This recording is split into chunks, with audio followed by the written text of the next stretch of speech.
What is up, guys? Happy Friday. It is a beautiful Friday morning. Sun is shining, the weather's nice and crisp out, and it is Friday. And so this is another episode of the Clinic Growth Compass, and today is a special day because it is actually my wife and I's anniversary. So we have been married 11 years today, which is pretty wild to think about. And it feels like an eternity, but at the same time, it feels like no time at all. But today I wanted to share a little bit about my chiropractic backgrounds and my story about why I chose to be a chiropractor. So I grew up around the profession. So my dad is a chiropractor, still practicing in Florida. And when I was growing up, I remember being a little kid when we lived in Iowa, and we'd wake up early, drive my dad to campus at Palmer in Davenport, Iowa. Then we'd drive home and pick him up at the end of the day. And I remember he was just being gone all the time, and I knew he was in school, but I didn't really understand what it was or anything like that. But I remember his graduation, and it was up in Iowa, but we had moved to Florida at that point. And besides that, I really didn't know much about what the profession was. I really didn't know what he was doing day to day. I just knew he was a chiropractor. And so all growing up, I really had no intention of doing anything in the healthcare field. At one point, I wanted to be a computer science major. I had no idea what I wanted to do with that. And then as I got a little bit older, I decided that I really wanted to go the architecture route and actually be an architect. And so pretty much my whole upbringing or my whole high school career, that was the goal, was go to college, be an architect. And so I got out to college my freshman year at BYU. And I was a construction management pre-major, so I took some CM classes, and it was good. Learned lots of things, got to draw some plans, learn how to read blueprints, that sort of thing. And then finished my first year, and that's kind of what I was still on track to do. So I then served a 2-year church mission where I was in Arizona for a couple years. And when I returned back a couple years later, that was when... Well, not really that was when, but we were kind of picking up the pieces after the housing market crash in like 2008, 2009. And so when I came back to college that first semester, my major had been all but consolidated and disappeared. I mean, it went from being one of the largest majors to combined with 2 other majors. And instead of just the construction management major, it was now the construction, landscape, and facilities management major. And just because the market had just destroyed and obliterated literally the entire field. So when I got back and I took a couple more classes, I realized I don't really know if I really want to do this for another 5, 6, 7 years and not have a guaranteed job. So that got me thinking a little bit. But then I also realized that I don't know if this is what I want to do anymore. And so I talked with my dad, and he said, well, maybe look into the healthcare route. And so I switched over to the exercise science major, which is more or less like a pre-med, like pre-professional kind of major. And took a few classes and really decided and kind of fell in love with the human body and realized I think I want to do something in the healthcare field. And so that first semester I took a couple like introductory science classes, and one of the first classes you take in that major is you take a biology, but then you also take a human anatomy class. So up to this point, I had been terrified of all things healthcare because of one class. And that's because of this idea that my accidentally my dad put into my head that in anatomy classes, you go in and you're looking at dead bodies pretty much the whole time. And I have a pretty soft stomach, and I was like, I don't know if I could do that. I think I'm going to throw up. I don't know if I want to do that anymore, or do that at all. But when I signed up for the anatomy class, I struggled a little bit at the beginning, but I quickly fell in love with almost the gamification of the human body and how that course was set up, where you go in and you spend time in the lab and you identify things, and then when you take quizzes, it's you're trying to identify what's there, and I really, really enjoyed the class. However, that first semester I took anatomy, I struggled quite a bit. And I actually only got I think I got a C+ in that class. And I decided, well, if I'm going to do something in the healthcare field, I got to do better than a C+. And so I decided, you know what? I'm going to retake that class. It was PD Bio 220. I'm going to retake it, and I'm going to see if I can do a little bit better in it. Maybe the second time around, I'll be a little bit more prepared.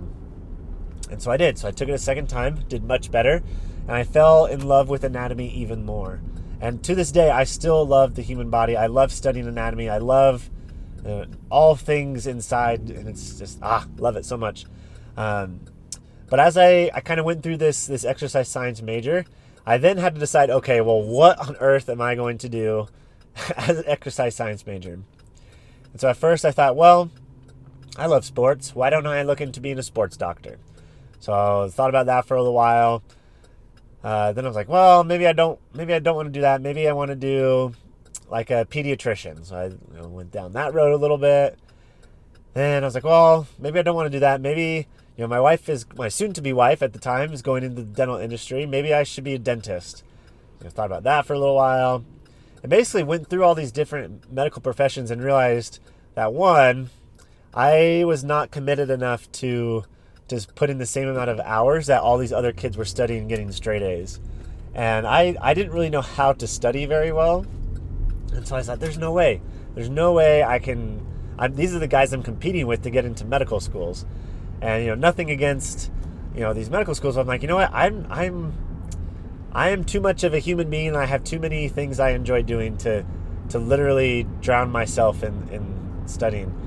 And so I thought, well, what else can I do? I don't really want to retake these chemistry classes because, you need to get an A or A minus, and I had not gotten an A or A minus in those classes. But so then I kind of landed on physical therapy, and I thought, you know what? I enjoy like the rehab side of things. I like that systematic approach to healthcare, that rehab and creating plans. And you gotta remember, because I was going to be an architect, so I thought, well, maybe that's what I'll do.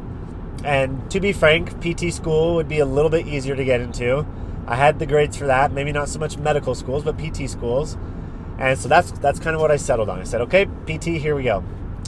So as time went on, I did a little bit of research, and my dad kind of put a little bug in my ear saying, well, if you want to do PT, why don't you look at chiropractic while you're at it? And really up to this point, I had no desire to be a chiropractor. I just didn't really think about it. All I knew was what my dad did, and I was like, I don't really want to do that. But he sent me this article that talked about some of the similarities and differences. And to be honest, I didn't even realize that physical therapists and chiropractors can do a lot of the same things. There's a lot of overlap between the professions. And so I thought, well, wait a minute. Well, that's kind of interesting. But really the drive home point was, well, there's two. One of them was that with a lot of physical therapy offices, you're relying a lot on other professionals and other people to send you referrals. And I thought, well, I don't really want to have to rely on other doctors to like me enough to send me people. And where in the chiropractic industry, a lot of times you're considered a portal of entry, meaning people could just come to you without needing a referral. And I thought, well, yeah, that makes a lot more sense. I want people to come to me because they want to see me. I don't want people to come to me just because they're told they have to. So that was kind of a big kind of mental shift for me. But then I also realized, well, wait a minute. My dad's a chiropractor. The chiropractic school I want to go to, Palmer College of Chiropractic, they have a Florida campus. So why don't we think long and hard about going back to Florida? And so we thought about it. We went to some prospective student dinners, and I got really excited about chiropractic school. Like talking to students and talking to the faculty and staff, I realized, man, this is definitely what I want to do. And so my wife and I, we decided that we were going to move back to Florida. So once we finished time out here in Utah for our undergrads, we loaded up, we moved to Florida, and I started chiropractic school in the summer of 2015. So almost 9 years ago, which is also crazy to think about because that also feels like it was no time at all. And so I'm super grateful that I'm part of this industry and part of this field. There's something special about working with patients and getting instant results and quick results and literally watching people's lives change in front of you. One of my favorite things is when someone comes in and they're hurting and they're not feeling good, and this and that are bothering them. You hear them, you understand what's going on, and you understand the human body enough that you know exactly how to work the muscles, work the bones, give the proper stimulation and all those things to really make someone feel better. So when they get up off the table, they stand up and say, wow, I'm moving so much better. Like it's such a good feeling. And so I'm super grateful to be part of this profession. I am grateful for the chance to serve people and to help people and really watch people's lives change for the better. So that's all I got today. Again, happy Friday, everyone. If you haven't joined the community yet, I have a free group and resource online at skool.com. That's SKOOL.com. And in the search bar, search for Clinic Growth Campus, and you'll see us pop up. It's a free group where I have lots of resources. There's some great tools and worksheets and things that you can do to help grow your practice and help develop your career, whether you're in PT school or you're practicing or you're trying to figure out your way. There's a lot of good resources and good things for you in there. But again, that's skool.com, SKOOL.com, Clinic Growth Campus. So, hope you guys have a great weekend. We have a pretty easy day at work today. Pretty straightforward. Gonna make some good social media videos today, talking about some of our tools and some different toys that we have in the office, because we're gonna have some time to do it today. But anyways, we'll see you in another video. Have a great weekend, everyone. Peace.